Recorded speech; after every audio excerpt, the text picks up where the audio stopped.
आशा करता हूं आप सब बहुत अच्छे होंगे। मेरा नाम है सिद्धांत अग्निहोत्री। स्टडी ग्लोस पे आपको बहुत बहुत स्वागत है। दोस्तों, आज हम बात करेंगे यहां पे अमेरिका की वार्निंग की। देखिए, ये नेगेटिव सेंस में नहीं है, ये पॉजिटिव सेंस में है। क्यों ये पॉजिटिव सेंस में, आपको ये समझना बहुत ज्यादा जरूरी है। एक चीज तो आप कमेंट बॉक्स में बताएं कि आपको कौन सी बायोग्राफी चाहिए, कौन सा लेक्चर चाहिए, क्योंकि मैं अब लॉन्ग फॉर्म ऑफ वीडियोज में वापस जा रहा हूं। तो अभी अलेक्जेंडर की बायोग्राफी, आज किम जोंग उन की बायोग्राफी मैं करूंगा। तो जो भी आपको लेक्चर्स चाहिए आप बताइए। रॉथस्चाइल्ड पे बहुत ज्यादा कमेंट्स थे, वो मैं 3 दिन बाद करूंगा। ठीक है, रामायण का नेक्स्ट सेशन आ जाएगा। तो अमेरिका ने टैरिफ जो है वो चाइना पे लगाए हैं। क्यों लगाए हैं, बहुत ध्यान से समझना है।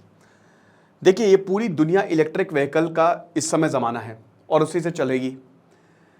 अभी 4 धाम में बहुत ज्यादा भीड़ हो रही है, उसका एक बहुत इंपॉर्टेंट, खैर वो तो ठीक है व्लॉगिंग, लेकिन एक चीज और है यहाँ पे कि वहाँ जो पहाड़ है ना, बहुत ज़्यादा कार्बन एमिशंस होते हैं। डीजल पेट्रोल को हमको फेज आउट करना है। अब पहाड़ों पे तो आप इलेक्ट्रिक व्हीकल चला ही सकते हैं, जैसे यूरोप ने किया है। तो आगे आने वाला जो मार्केट है ना, वो इलेक्ट्रिक व्हीकल का ही होने वाला है। भारत ने भी फेम जो है faster adoption of electric vehicle ये लॉन्च की हुई है। तो अब अमेरिका ने चाइना पे जो बैटरी है, कंप्यूटर चिप्स और मेडिकल प्रोडक्ट्स हैं, भयानक टैरिफ हाइक्स लगाए हैं। अगर चाइना से अमेरिका में प्रोडक्ट आ रहा है तो बहुत ज्यादा पैसे पे करने पड़ सकते हैं। टैरिफ आप समझते हो, जैसे मान लीजिए कि इंडिया का मार्केट है। अब आपने अक्सर देखा होगा कि जो इंपोर्टेड कार्स है बड़ी महंगी आती। क्यों? क्योंकि भारत ने उसमें बहुत ज्यादा टैक्स लगाए, टैरिफ लगाए हुए हैं। अगर ऐसा नहीं होगा तो फिर मान लीजिए जैसे स्टडी ग्लोस का एक कोर्स हम 300-400 रुपए का देते हैं। अब चाइना ने कोर्स निकाला, वो मुझे 200 रुपए का मिल जाएगा यहाँ पे लोगों को, तो मेरा तो मार्केट गया। और चाइना किसी दूसरे का, कोई दूसरा देश भारत के मार्केट को डोमिनेट करे तो वो तो कभी सही नहीं होगा, क्योंकि वो आपका सगा तो है नहीं। ऐसा कोई सगा नहीं जिसको ठगा नहीं। तो अब यहां पे बात आती है कि करें क्या, तो सरकारें टैरिफ लगा देती हैं। इसको कहते हैं प्रोटेक्शनिज्म, कि हम अपना मार्केट प्रोटेक्ट कर रहे हैं। हालांकि अगर हद से ज्यादा प्रोटेक्शनिज्म हो जाए तो फिर अनफेयर ट्रेड प्रैक्टिसेस में आ जाता है।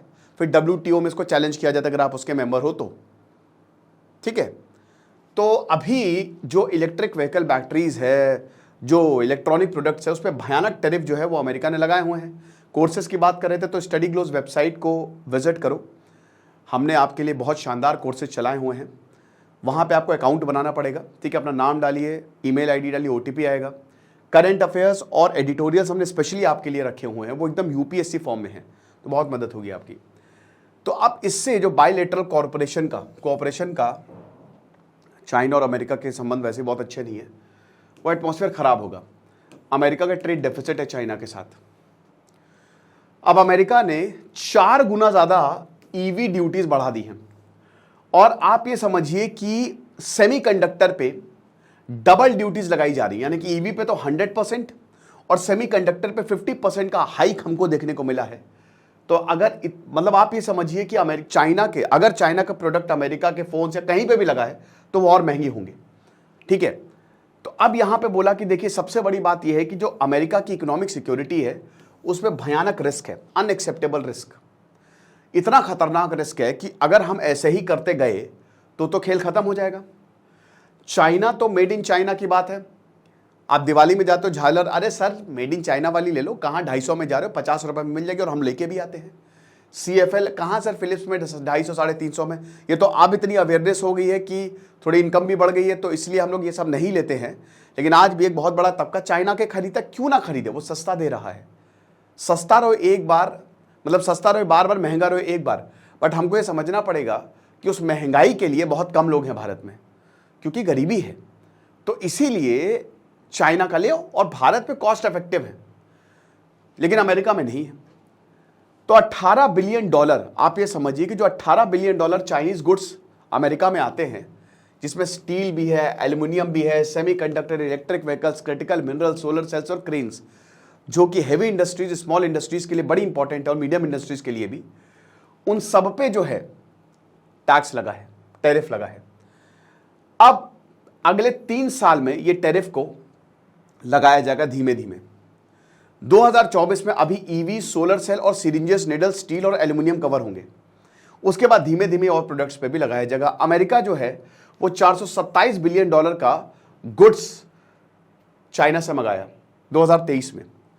और 148 बिलियन डॉलर का पूरी दुनिया को बेचा। तो आप देख सकते हो कि चाइना से, मतलब आप ये समझो कि भयानक ट्रेड डेफिसिट है चाइना के साथ। जितना इन्होंने पूरी दुनिया को बेचा उससे ज्यादा तो इन्होंने मंगाया है। तो अब ये जितनी भी आप कंपनीज आप देख सकते हो ना, ये सब एक्सपैंड होगी, ये सब पे इफेक्ट होगा। और सबसे बड़ी बात ये है कि आप एक्सपेंशन देखो, और यही एक्सपेंशन आपको भारत में देखने को मिलेगा। आज जो भारत का मार्केट है वो चाइनीज गुड्स से फ्लडेड है, फ्लडेड। आपको हर जगह चाइनीज गुड्स की भरमार मिलेगी। तो बाइडेन ने बोला कि देखो बहुत ज़्यादा ज़रूरी है, हम डोनाल्ड ट्रंप से, बिल्कुल डोनाल्ड ट्रंप जो हैं हमारी उनसे ख्यालात नहीं मिलते हैं, लेकिन एक चीज़ में बिल्कुल साथ हैं, जो डोनाल्ड ट्रंप ने टैरिफ लगाए थे इस पर हम बिल्कुल साथ हैं, और उस पर हम पीछे नहीं हटेंगे। क्योंकि देखिए अमेरिका, चाइना की क्या स्ट्रैटेजी रही है। पहले चाइना ने अमेरिका से दोस्ती की। चाइना ने 1970s के बाद ही, जब से डेन जियाओपिंग आई है, 80s के बाद ये शुरू हुआ। चाइनीज स्टूडेंट्स गए अमेरिका, एक प्रॉपर डेमोक्रेसी है, वहाँ पे सब सीख के आए, एवरीथिंग दे लर्न, और उसके बाद वो चाइना में आए। उन्होंने वही स्ट्रैटेजी जो है वो यहाँ पे अप्लाई की। अब रणभूमि में तो जीतना इंपॉर्टेंट है, ये तो फर्क नहीं पड़ता आप कैसे जीत रहे हो। तो यहाँ पे चाइनीज ने, जितने भी इंडस्ट्रियलिस्ट बड़े बड़े लोग, उन्होंने सारी खूबियाँ सीख के, सीक्रेट से सीख के चाइना में अप्लाई किया और चाइना के मार्केट को बड़ा बना दिया। अब वही जो वो अमेरिका से चीज़ें लेके आए थे, वही वो अमेरिका को चेप रहे हैं, बोल रहा कि ये बेटा ले लो, ठीक है।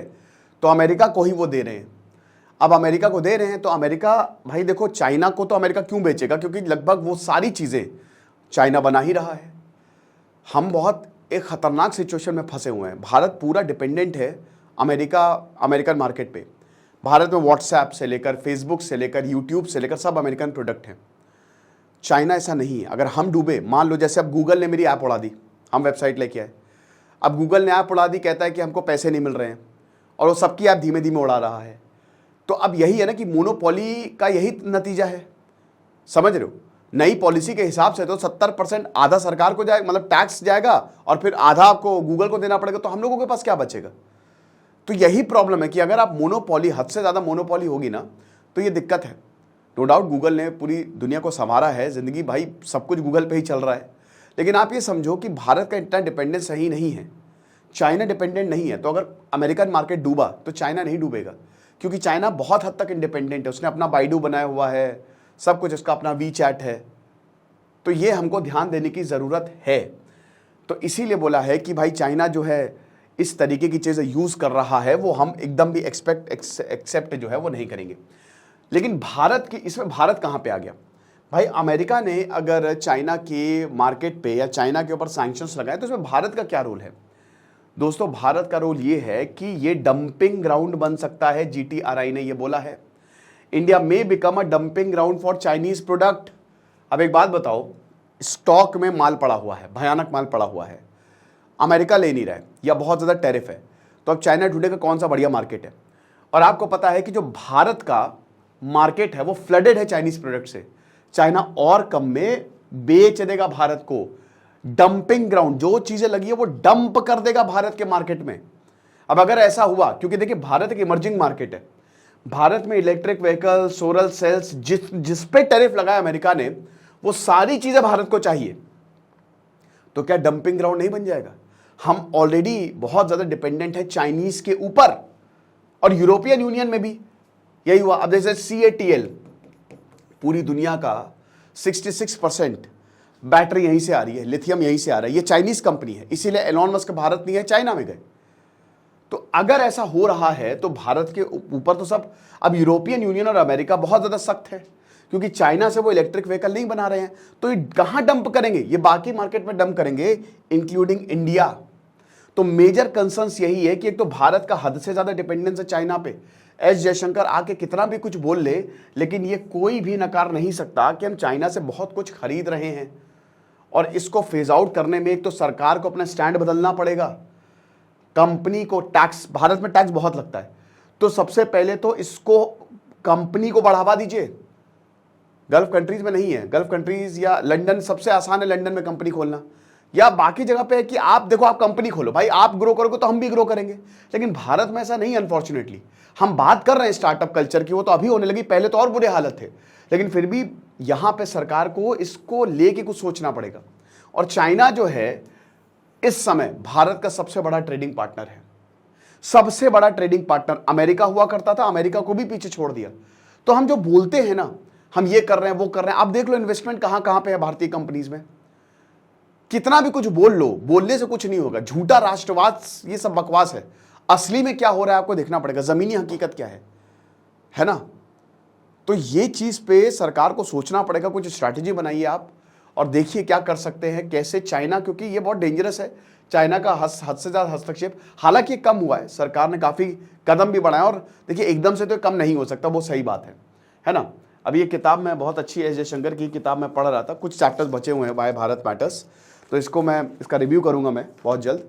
लेकिन ये बात सही है, तो इसीलिए भारत के लिए भी बहुत बड़ी वार्निंग है, ठीक है ना। तो जीटीआर ये बता रहा है कि देखिए भारत एक वेल डिफाइंड चाइना स्ट्रैटेजी उसको चाहिए कि आखिरकार चाइना को हम कैसे डील करें, किस तरीके से जो ट्रेड लैंडस्केप चेंज हो रहा है उससे डील करें, और यहां पे जो प्रोडक्ट डंपिंग अपॉर्चुनिटीज है ना, जैसे चाइना प्रोडक्ट डंप करता है, इसको कैसे नकारे, भारत कैसे एक्सपोर्ट कर सकता है चाइना को, इसको कह दे। तो जो चाइनीज इंपोर्ट्स में रिलायंस है, हमको उसको कम करना पड़ेगा, तभी होगा। अब अमेरिका जो देखिए, यहां समझिए कि अमेरिका ने ये काम शुरू कर दिया है, जो अनफेयर ट्रेड प्रैक्टिसेस चाइना करता है उसको एड्रेस करने का काम इस समय अमेरिका कर रहा है। भारत को भी ये करने की जरूरत है। अमेरिका ने अगले 3 साल में सब पे टैरिफ हो जाएंगे। अब इसमें देखिए, जैसे थेफ्ट और साइबर इंट्रूजन्स, आपको पता है लाजरस नॉर्थ कोरिया कहां से पैसे आते हैं, top 100 to 200 cyber experts north Korea train करता है, फिर अपने यहाँ रखता है और फिर पैसे चुराता है दूसरों के। ये जो एक्सपर्ट्स है ना, चाइना का इसमें बहुत बड़ा हाथ होता है ट्रेनिंग में और बाकी चीजों में। चाइना का साइबर सिक्योरिटी मतलब जो साइबर थेफ्ट है ना, वो बहुत ही अगले ही नेक्स्ट लेवल पे है। तो अब जितनी भी थेफ्ट हुई ना, आप देख लीजिए कि चाइनीज हैकर्स का इसमें काम रहता ही रहता है। तो कुछ एक्सपर्ट्स ये भी बोलते हैं कि भाई इसमें फुल ब्लोन ट्रेड वॉर हो सकता है। देखिए याद रखिएगा कि जो वॉर का पहला स्वरूप होता है that is the trade war. Step 1 trade war होता है, उसके बाद ही फुल ब्लोन वॉर होता है, ठीक है। ये इतिहास गवाह इसका। तो बताता है कि देखिए प्रोटेक्शनिज्म जैसे डेवलप्ड कंट्रीज अमेरिका और यूरोपियन यूनियन कर रहे हैं। अब एक चीज हमको इसमें अमेरिका भी कोई दूध का धुला तो है नहीं। अमेरिका भी देखिए, पहले तो इन लोगों ने खूब प्रोडक्ट्स बेचे, अब जब हमारे प्रोडक्ट्स बेचने की बारी आई तो उन्होंने अपनी इकोनॉमी को बंद कर लिया, एक ये भी बात है। तो यहां पे टेरिस और सब्सिडीज जो है ये अपनी खुद की इंडस्ट्री को बढ़ाने के लिए यूज कर रहे हैं, जिसकी वजह से ग्लोबल ट्रेड जो है वो, अब अनफेयर ट्रेड प्रैक्टिस तो फिर अमेरिका भी कर रहा है ना, ये भी हमको समझना पड़ेगा। तो आई होप ये लेक्चर आपको समझ में आया होगा। This is the warning for India. खुश रहिए, पढ़ते रहिए। दिस इज सिद्धांत अग्निहोत्री साइनिंग ऑफ।